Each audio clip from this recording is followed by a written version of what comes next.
सतगुरुदेव की जय। सर्वसंग से प्रार्थना है। सत्संग प्रारंभ हो रहा है। कृपया सत्संग स्थल पर शांतिपूर्वक विराजमान होकर के श्रद्धा से सत्संग सुने। परमेश्वर की प्यारी आत्माओं से पुनर्निवेदन है, सत्संग प्रारंभ हो रहा है। कृपया सत्संग स्थल पर शांतिपूर्वक विराजमान होकर के श्रद्धा से सत्संग सुने। सत सही।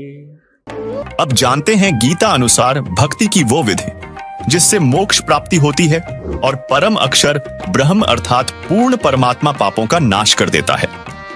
देखिए पवित्र गीता और वेद। श्रीमद् भगवत गीता अध्याय नंबर 17 के श्लोक नंबर 23 में गीता ज्ञानदाता कहता है उस परम अक्षर ब्रह्म के पाने का, सच्चिदानंद घन ब्रह्म के पाने का 3 मंत्र का जाप है। ओम तत्सत अपना तो इसने सार्वजनिक कर रखा है और तत् और सत का इसको ज्ञान नहीं, क्योंकि इसने उस समय आवेश में आकर के परमात्मा के उस ज्ञान का नाश कर दिया। फिर परमात्मा आकर वो ज्ञान बोलते हैं स्वयं अपने अन्य रूप धारण करके, तो ये उसको ये इसके एजेंट समझ नहीं पाते। परमात्मा इस तरीके से उसको अपनी वाणी में छुपा कर जाते हैं। फिर या स्वयं आते हैं या अपना दास भेजकर अपने बच्चों तक उस ज्ञान को फिर सार्वजनिक कराते हैं। अब 17वें अध्याय के 23वें श्लोक को फिर दिखाते हैं आपको, देखिएगा। ये श्रीमद् भगवद गीता 17वें अध्याय का 23वां श्लोक दिखाते हैं। अध्याय नंबर 17 का ये 23 नंबर मंत्र है।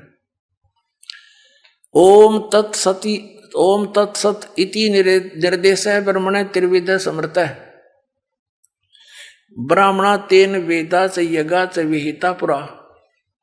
ओम ओम तत् सत सत। ओम तो सीधा है, तत् और सत ये गुप्त है, सांकेतिक है। ऐसे यह 3 प्रकार का सच्चिदानंद घन ब्रह्म का नाम कहा है, वो परम अक्षर ब्रह्म का नाम कहा है। अब प्रसंग चल रहा है, हम वहीं आते हैं।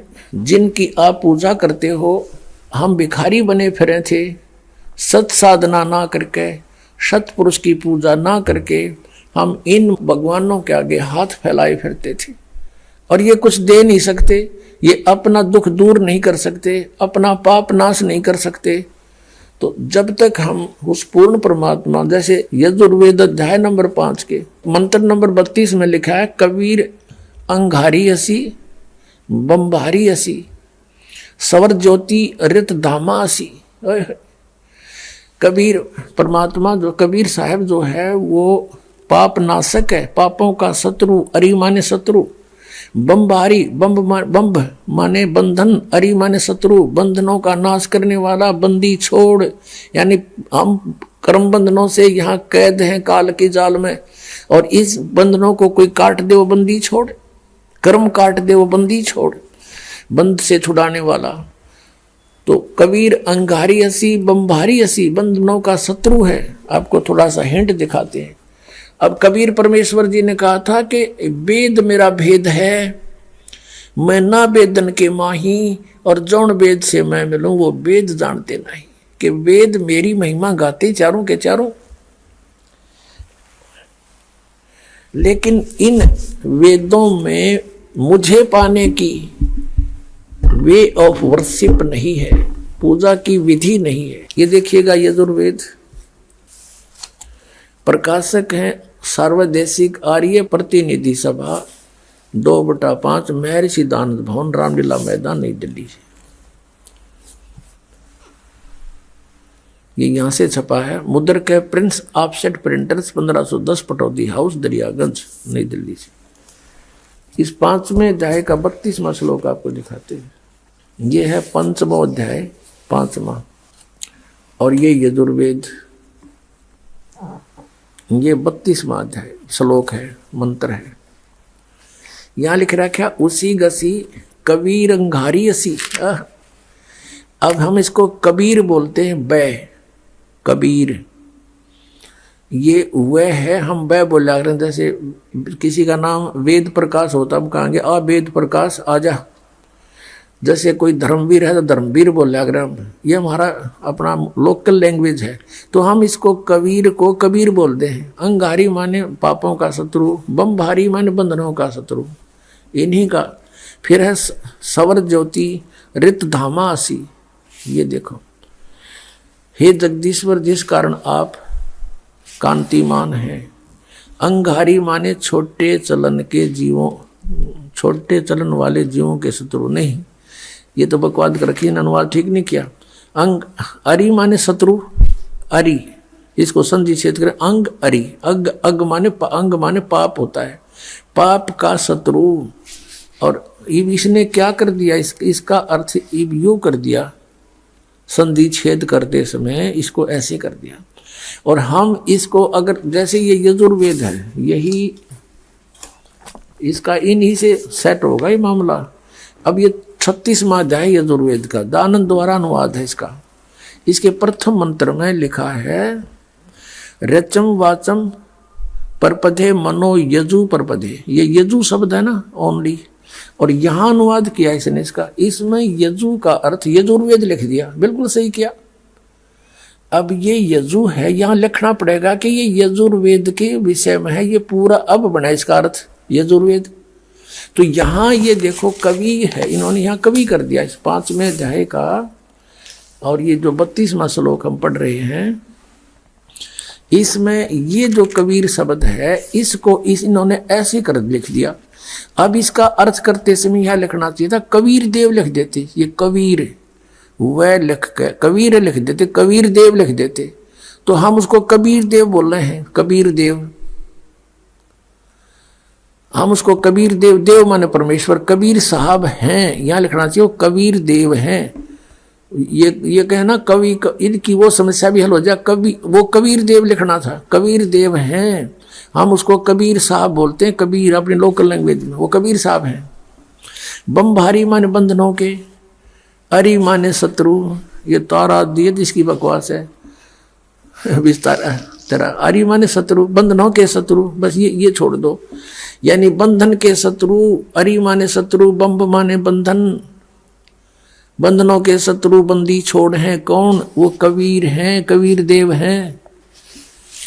और अंगारी माने पाप नाशक, ये गलत अनुवाद किया इसने। और फिर कौन है वो, रित धामासी, रित धामा सतधाम युक्त, सतलोक युक्त। हम सतधाम कहें, उन्हें सतधाम, सतलोक कह देते हैं, लोक कहो धाम कहो एक ही बात है। सतलोक युक्त यानी रित धामा, यानी वो सतलोक वाले हैं, सतलोक में रहते हैं। और सवर ज्योति स्वयं प्रकाशित, सवर ज्योति इन अड़ंगा कर रखा है, अंतरिक्ष को प्रकाश करने वाले। सवर ज्योति का अर्थ है स्वयं प्रकाशित, तेजो में शरीर युक्त परमात्मा है। यजुर्वेद के 8वें अध्याय का 13वां मंत्र स्पष्ट करेगा। ये 8वां अध्याय और 241 पृष्ठ पे 8वें अध्याय का 13वां श्लोक। इसमें क्या लिखा है कि देव कर्तस्य ऐनस्य अवजनमसि, मनुष्य कर्तस्य ऐनस्य अवजनमसि, पितृ कर्तस्य ऐनस्य अवजनमसि, आत्म कर्तस्य ऐनस्य अवजनमसि। ऐनस्य ऐनस्य घोर, ऐनस्य ऐनस्य माने अपराध के अपराध यानी घोर पाप के भी अवजनम। अब आपको इसका यहां दिखाते हैं 242 पृष्ठ पर इन्हीं का अनुवाद किया हुआ, ये 242 पृष्ठ पे। हे सबके उपकार करने वाले मित्र आप। अब यहां इसने मित्र शब्द प्रयोग कर लिया, यहां परमेश्वर ना लिखा, क्योंकि इसको पता था वेदों को पढ़ने वाला मुझ पर पूरा विश्वास करेगा, और मैंने यहां लिख दिया मित्र, तो वो ये समझेगा कि मित्र के बारे में लिखा है, भगवान के बारे में नहीं, इसलिए इसको पढ़ पढ़ा कर आगे चल पड़ेगा। आप दान देने वाले के अपराध के, अवजनम ऐनस्य माने अपराध के, अवजनम माने विनाश करने वाले, असी माने हो। मनुष्य कर्तस्य साधारण मनुष्यों के किए हुए, ऐनस्य माने अपराध के, अवैधनम माने विनाश करने वाले हो। ओए होए। पितर करते से पिता के किए हुए अनस्य माने अपराध, ये अपराध ही लिखना चाहिए था, विरोधाचरण लिखा है। अच्छी प्रकार हरने वाले हो, नाश करने वाले हो। अपने किए हुए अनस्य माने पाप के, अनस्य कहो, अनस्य का अर्थ पाप कहो, अनस्य माने अपराध कहो, अनस्य माने अपराध या पाप एक ही अर्थ होता है। अनस्य माने पाप के दूर करने वाले, अवैधनम माने नाश करने वाले, अवैधनम विनाश करने वाले हो, अवैधनम माने विनाश करने वाले हो। अनस्य अनस्य अधर्म के अधर्म यानी घोर पाप के भी अवैधनम माने नाश करने वाले हो। अब जानता हुआ मैं जो कुछ भी अधर्म आचरण किया करता हूं या करूं, अनजान में जो कुछ भी किया करता हूं वह करूं, उस सब अनस्य माने अपराध के, पाप के, दुष्ट आचरण के नहीं, पाप के आप अवैधनम माने नाश करने वाले हो। अब यहां मित्र शब्द लिख दिया इसने, यहां परमात्मा ने लिखा जीव को मूर्ख बनाने के लिए। अब देखो इन्हीं के शब्दों में, अब इसी महर्षि दयानंद जी ने सत्यार्थ प्रकाश के प्रथम समोल्लास में भगवान के नामों की महिमा की व्याख्या की है, विवरण दिया है। उसी में आपको दिखाते हैं मित्र माने परमात्मा होता है। ये देखिए इन्हीं के शब्दों में, यह प्रथम समोल्लास है और पृष्ठ नंबर 18 पर, सत्यार्थ प्रकाश पृष्ठ नंबर 18 पर। यहां देखिए इन्हीं के विचारों में महर्षि दयानंद जी लिख रहे हैं, जो सबसे स्नेह करे, सबको प्रीति करने योग्य है, वह परमेश्वर सबका सच्चा मित्र है। इससे परमेश्वर का नाम मित्र है। तो जहां इसने मित्र शब्द लिखा है वहां हम लिखेंगे हे परमेश्वर आप, बस सीधी सी बात। अब मित्र मान इसने यहां लिख दिया हे सबके उपकार करने वाले मित्र आप, यजुर्वेद के 8वें अध्याय के 13वें मंत्र में। अनुवाद में गड़बड़ करने की चेष्टा की कि पढ़ने वाला यूं सोचेगा कि ये तो मित्र के बारे में लिखा है, भगवान के बारे में नहीं। ऐसा ही हमारे साथ, जैसे हमारा और इस आर्य समाज के आचार्यों का सन 2004 से वाद विवाद चल रहा था। समाचार पत्रों में विज्ञापन के माध्यम से हम लिखते थे, वो भी उत्तर देते थे। जहां इस दास ने यह लिखा था कि महर्षि दयानंद को वेदों का बिल्कुल ज्ञान नहीं था, ये कहता है कि पाप नाश नहीं कर सकते। इस 7वें समोल्लास में लिखा है भगवान की साधना से पाप नाश नहीं हो सकते, जबकि यजुर्वेद अध्याय नंबर 8 के श्लोक नंबर 13 में स्पष्ट लिखा है कि भगवान घोर पाप का भी नाश कर देता है। तो उन्होंने उत्तर दिया था कि रामपाल झूठ बोल रहा है। यजुर्वेद अध्याय नंबर 8 के श्लोक नंबर 13 के अनुवाद में महर्षि दयानंद ने मित्र के बारे में लिखा है, परमेश्वर के बारे में नहीं। यानी जनता को मूर्ख बनाना उनका उद्देश्य था, लेकिन वो भूल गए कि अब आज से 150 वर्ष पहले वाला भारत नहीं है। अब हम स्वयं शिक्षित हैं, परमात्मा ने दया बख्शी है, प्रत्येक भारतवासी आज अक्षर ज्ञान युक्त है और इनसे जिसा भी अनुवाद बना इन्होंने अनुवाद किया है, और इनसे नहीं अनुवाद हुआ वो ये दास करेगा और बता रहा है, क्योंकि सूक्ष्म वेद में वो पहले ही लिखा परमात्मा की वाणी में।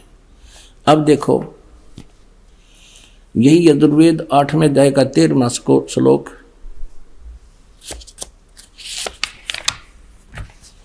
अष्टवां अध्याय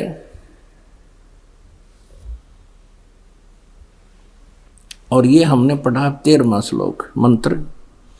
इसके यहां पर यह अनुवाद किया स्वामी जी ने, तो यहां लिख दिया हे सबके उपकार करने वाले मित्र आप। हम यहां लिखेंगे हे सबके उपकार करने वाले परमेश्वर आप, दान देने वाले के, अनस्य माने अपराध मानी यानी पाप के विनाश करने वाले हो, साधारण मनुष्यों के किए हुए अपराध के विनाश करने वाले हो, पिता के किए हुए अनस्य माने अपराध के नाश करने वाले हो, अपने किए हुए पाप के दूर करने वाले यानी नाश करने वाले हो। दर्शकों, अगर हम भगवान जगन्नाथ अर्थात श्री कृष्ण जी के जीवन को देखें तो वे स्वयं अपने प्रारब्ध को नहीं काट पाए। वे अपने भांजे अभिमन्यु की उम्र नहीं बढ़ा सके। ऐसे में साधक को स्वयं विचार करना चाहिए कि अगर श्री कृष्ण जी अपने भांजे की उम्र नहीं बढ़ा सके, संपूर्ण यादव कुल को नष्ट होने से नहीं बचा सके, तो क्या वे अपने साधकों की उम्र बढ़ा सकते हैं? यह सोचने का विषय है, जबकि ऋग्वेद में कहा गया है कि परमात्मा अपने साधक की आयु भी बढ़ा सकता है। देखिए ऋग्वेद। परमात्मा हमारी आयु भी बढ़ा सकते हैं, आपको वेदों में दिखाते हैं। क्योंकि शिक्षा का हमें एक लाभ है तो यही है कि हम सदग्रंथों को स्वयं समझ सकते हैं। और जब तक हम नहीं समझेंगे, कोई भी हमें बढ़ा दे, कुछ भी कह दे, हम उससे की मान लेंगे। जिस कारण से आज तक हम यह भटक रहे हैं और इन नकली संतों के पीछे लटक रहे हैं। ये देखिएगा, यह है ऋग्वेद, आपको दिखाते हैं ये कहां से प्रकाशित है। सर्वदेशीय कार्य प्रतिनिधि सभा, महर्षि दानंद भवन, रामलीला मैदान, नई दिल्ली से। उनके फोन और फैक्स नंबर ये है। ये मुद्रक है Prince Offset Printers, 1510 Pataudi house, Daryaganj, Nai Delhi से। ऋग्वेद मंडल नंबर 10, सूक्त 161 161 और मंत्र नंबर 2 में, यदि रोगी नष्ट जीवन शक्ति वाला हो, यानी जिसका जीवन नष्ट होने वाला हो गया है, यदि अथवा सीमा से परे चला गया है, यदि मृत्यु के समीप पहुंच गया ही है, तो भी उस रोगी को, ये देखिए ना, दानंद के भक्ता ने, मैं वैद लिख दिया यहां पर, क्योंकि दानंद ये मानता था भगवान कुछ नहीं कर सकता, ना रोग काट सकता, ना उम्र बढ़ा सकता, इसलिए यहां लिख दिया मैं वैद। कष्टप्रद रोग के पंजे से छुड़वा लाता हूं और 100 शरद ऋतुओं तक जीने, यानी 100 वर्ष तक के लिए इसको बलयुक्त करता हूं। अब यहां जो इन्होंने जानबूझ कर बकवाद करी, इस मूल पाठ में इसमें वेद का जिक्र नहीं, क्योंकि वेद कोई मेडिसिन की बुक नहीं है, ये भगवान की जानकारी महिमा है इसके अंदर। अब यहां तो ये न लिख दिया, फिर परमात्मा कहते हैं चोर चोरावे तुंबड़ी, वो गाड्डे पानी में, वो गाड्डे हुआ ऊपर आओ ना, सच्चाई छानी ना है।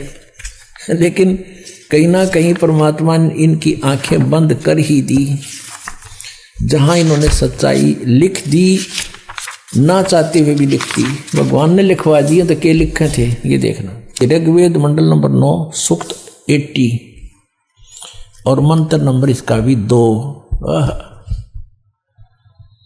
हे परमात्मन, आप उपासकों की आयु के बढ़ाने वाले हैं। यहां भूल गए वैद लिखना। देखा परमात्मा के चोर चुरावे तुमड़ी गाड्डा पानी में, वो गाड्डा हुआ ऊपर आओ ना, सच्चाई छनी ना। और दिखाता हूं इन्हीं के अनुवाद में, ये देखिएगा। एक और दिखाते हैं इन्हीं परमात्मा। देखो ये दास अगर आपको अनुवाद करके या बताओ वैसे तो नहीं जच्चे, क्योंकि ये आपका तो यकीन हो जा, पर ये होड़ ना दें, ये कहकर आपको भ्रमित कर देते कि रामपाल को संस्कृत ना आती, ये वेदों के अनुवाद करेगा। और यही हमारे भगवान कबीर साहब के बारे में इन्हें टांग अड़ाई थी कि कबीर अशिक्षित है, अक्षर ज्ञान नहीं, ये संस्कृत का मामला, ये सदग्रंथों को समझना इस जुलाहे के बस का कहां, ये झूठ बोलता है। और परमात्मा सारी सच्ची कहा करते थे। 600 वर्ष पहले ये बात बताया करते तो दास आपको सदग्रंथों से रूबरू करा रहा है, और उन्हीं से आज परमात्मा ने अनुवाद करवा रखे हैं। इन्हीं के अनुवाद में परमात्मा ने दया बख्शवा दी। नन्नू कौन कहे मैं काल हूं, और वो भगवान कोई और है। गीता में सारे रेफरेंस दे दिए, मालिक ने कहा दिया, उसका उसने पता ही नहीं मकद के बोल गया, और सच्चाई बुलवा दी दाता ने उस ब्रह्म काल ते कि वो परमात्मा तो कोई और है। और मैं तो काल हूं, सबको खाने आया हूं। जब तो नांडी पाक के गई थी कि यहाँ कोई मैंने टोकड़ियां नहीं कि मैं कह दूं, और कह दी सच्ची, अब हमारे काम आ गई। अब देखो ये ऋग्वेद है, इसका द्वितीय भाग है। ये लंबी बड़ी जल्द में है। ये प्रकाशक हैं पंडिता राकेश रानी, और ये कहाँ से छपा है? प्रधान कार्यालय वेद मंदिर महात्मा वेद भिक्षु सेवा आश्रम लेखराम नगर इब्राहिमपुर मुखबेलपुर दिल्ली। दूरभाष इतना दान संस्थान। और ये है इसका